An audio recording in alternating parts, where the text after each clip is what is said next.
Magandang gabi po sa lahat. Ang babasahin ko po ngayon ay makikita sa Psalms chapter 4 verse 1 to 3. Panalangin sa gabi.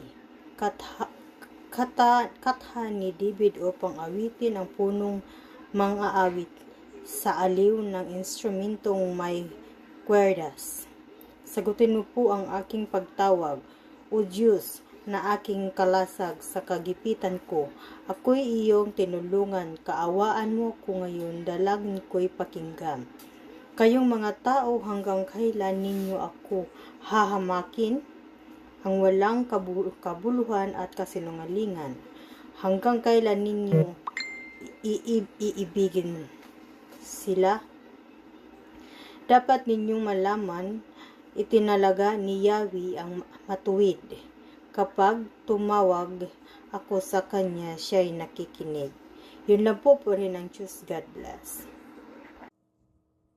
Isang mapagpalang gabi po sa ating lahat. Muli po, ang aking babahagi ay mula sa Aklat ng Mga Awit, Kabanata 4, Talata 4. Huwag hayaang magkasala ka ng dahil sa galit, sa iyong silid, pag-isipan ikay manahimik.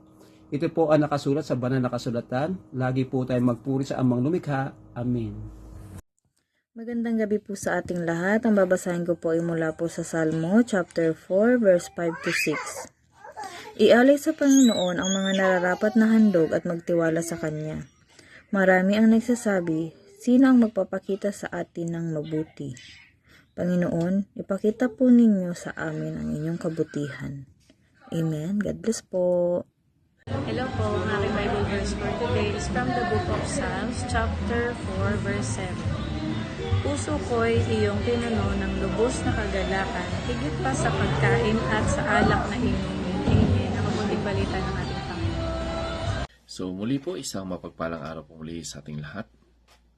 Tayo po ay nasa Psalms, Psalms 4. Dito sabi po sa Psalms 4, chapter 8, ako'y nahihiga at gayon din natutulog sa kapayapaan, sapagkat ikaw lamang, O Panginoon, ang nagpapatahan sa akin sa katiwasayan. So dito makikita po natin, talagang sinasabi mismo ni David, ako'y nahihiga at gayon din natutulog sa kapayapaan.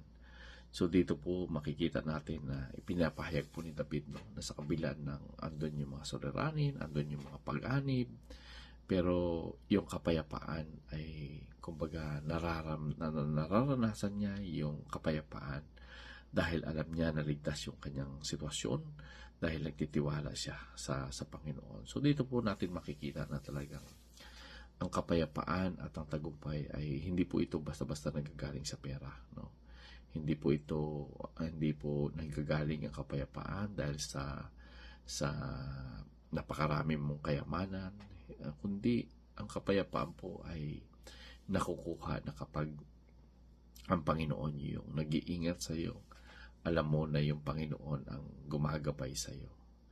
Dito makikita din natin, na talagang yung Diyos yung nagbabantay dito, Kaya si David ay wala siyang kinakatakutan. Alam ni David na yung Panginoon yung nag-iingat sa kanya, yung Panginoon ang gumagabay sa kanya. Kaya andun po yung kapayapaan kay Haring David. At dito makikita po natin na talagang